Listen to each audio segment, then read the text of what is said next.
Ito na mga kay Kasal Pantayana, ini pangaloyti para malantay Virgen de los Remedios, yung patrona ng Kapampangan. Para malantayan naman ni Maria, yung kanyang birthday, uli kapamilantan ng birthday ng Maria, ikapagasaya ng mabilo ng kitawan, uli bago namin Diyos, si Johnny Maria, ipangadlian na lang tungis na salamat, pag-ibay yung kinakang na pagligtas, yung ginotawang sa Kristo. Yabi yung kibay ng Maria, at inyang kaugnayan, yung panyatang ng anak ng Diyos, ang magdalang kaligtasan kinakang. While we celebrate the birthday of Mary, we also celebrate the promise of the Savior to be born by the Virgin Mary, ang magdalang kaligtasan kinakang. Maria, Virgen de los Remedios, true to her name, diit ni magdalang remedyo, kasalanan. Diyan pinag-ilotang Yesu Kristo. Ngayon po, pagpasosyan tayo, kapiesta ng Virgen de los Remedios, babae karatamo at yuyunin ang tao, kasaysayan ng Baleng Pinali. At inagawang main events in Pinali, apelitamo yuyunin, Virgen de los Remedios. Unang-una, ingabungan santo kami mula inyang January 1931. Nung baligtan tayo po yung kasaysayan ng Balentao. Inyang December 1930, may tupod at may sira yung pupod kaya yung Balentao. There was an impending hunger king Balentao. Uling may tupod at may sira yung pupod, nyari pagwala ka, kaya ang panaunay ka. Minisip ng pahalan, ang kaya maulo yung ano, ayat siya na kiniging minali. Naming gawa na yung pagwala ka kiniging minali, mitatag ng aguman sandot. Piya-piya, pero rin tayo ng pura, di tayo ng sandot. Bang makapanganla, di kakalataw, kiniging minali. At sa lubungan ng bayan pang magmagsi, magsi, tunay makatiman, yapin din makwalta, bisulod ng iman at pambabay, bang makatulang doring malukod, at pangmiran, saya kiniging minali. What a beautiful historical note, aguman santo, abiyade santo, abiyade kurang, bangketa, pumagsila yung tahan. My dear friends, May 10, 1934, may konsagrayang minalin insagradong puso ng Jesus. Ganang kalunay na imakubye, Father Esteban David, imakubye sa destino makabitlang, bigana ng alam, huling langgana, patayan, kiniging pangpanggal. Widespread killing and labor unrest in our province. At naman, Father Esteban David, ang po'y mayor sa destino makapinda, yung mibubuting kakalatayan, kiniging balentang. Yung minisip ng pahalan, bang itong nanging patayan. At naisip na yung sagrading minali, sagradong puso ng Jesus. And we have that historical monument, El Pueblo Minali, consecrated in Sagrado Corazon de Jesus, May 10, 1934. At misang lumantang ating kapayaman at lugod at aralan ng sagradong puso ng Jesus. Henceforth, May 10, 1934, to May 10, 2009, last year, because of the Diamond Jubilee, of the Reign of Peace in Manali. And then, in Banwang 1950-1951, Nilaganagaya ni Obispo ng Manila, Bishop Guerrero, uli na rin tamadapatayan ang pong widespread poverty in our province.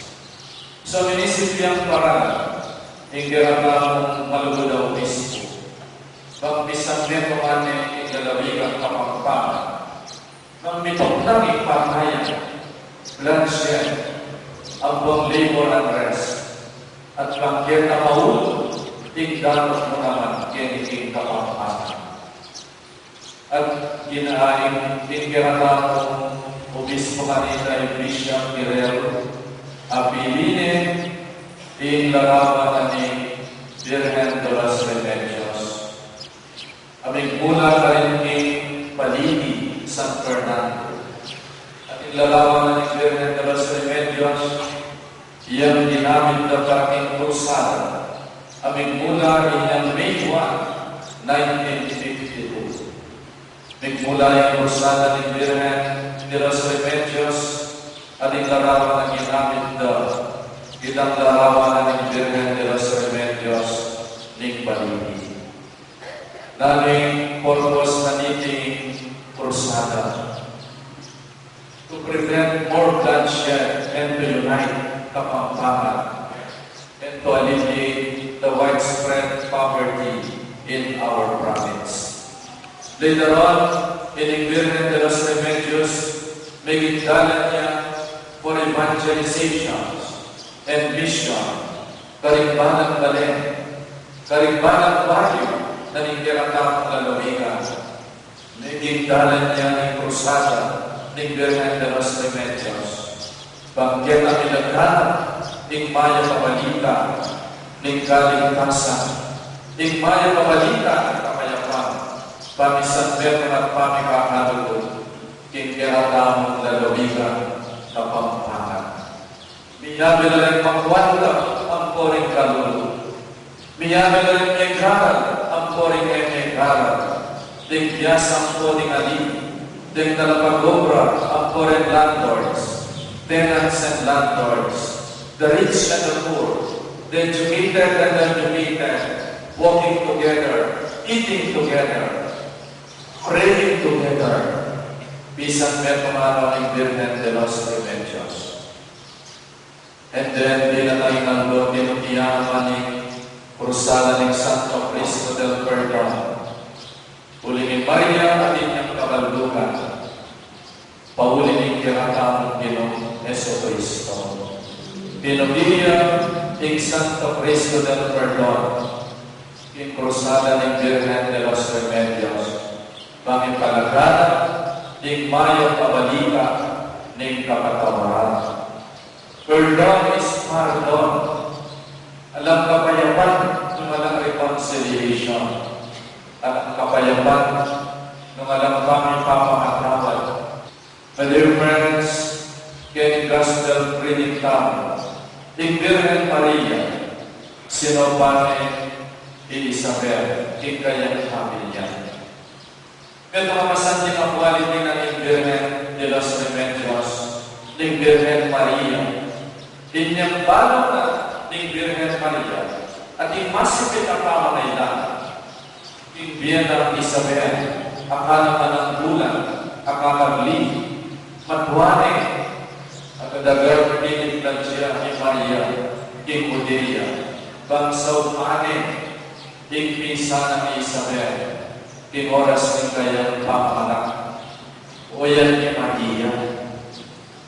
O nakalakakit ng ating problema sa sakorya bang magremedyo yan. Karing kasanan ng kala, igit na, isa ng nanganak, sinakorya yung Maria, at may remedyo lang, linapit sa tinganak na, anak na lanong alam. Garawan yung kampana, at yung dalong bening manyaman, ayala, the best wine ever. O yan ni Maria. Kaya may payutatol. O in the face of a need. In the face of calamity, in the face of a problem, kaya bibay na to ni Maria. Gawayan para pang magdala niyang remedyo. At sana'y Maria magdala niyang remedyo, karintihan ang pamilya. Lalo-lalo na reconciliation and forgiveness. Magdala niyang remedyo, karintihan, hingkirata ang parokya, ang hingkirata ang balen at lalawigan. Reconciliation and forgiveness, pang maghari, ing kapayapan, ing pamikakalugod, ang buhay pamisasamento. It seems providential in parokya tao, kapag pag-asosyan tayo, in Virgen de los Remedios, makayabang naman, ing Indong Dolorosa, king September 15. Birthday ng Maria, September 8. September 15, para nalantanin itong Dolorosa. December 25, Ibay Chingino. January 9, pag-asosyan tayo, King Jesus Nazareno. O yan yung maging papel ng Maria. Kikayang eroy na, yes Lord, Villa, Bishop ni kayang magtipikat, king Evangelio tamuin. Then later on, she will be a stabat mater, lalaban ng krus. Bibay si Maria, pangantabayanan ni anak na, ang gabing kamatayan ng krus, makatalakad, matatag, king kayang lubod. Virgen de los Remedios, ipanalangin po kami, balang pamilya ng parokya. Ipanalangin ng parokya, ting balen ng minalim, at tanwanan ng lalawigang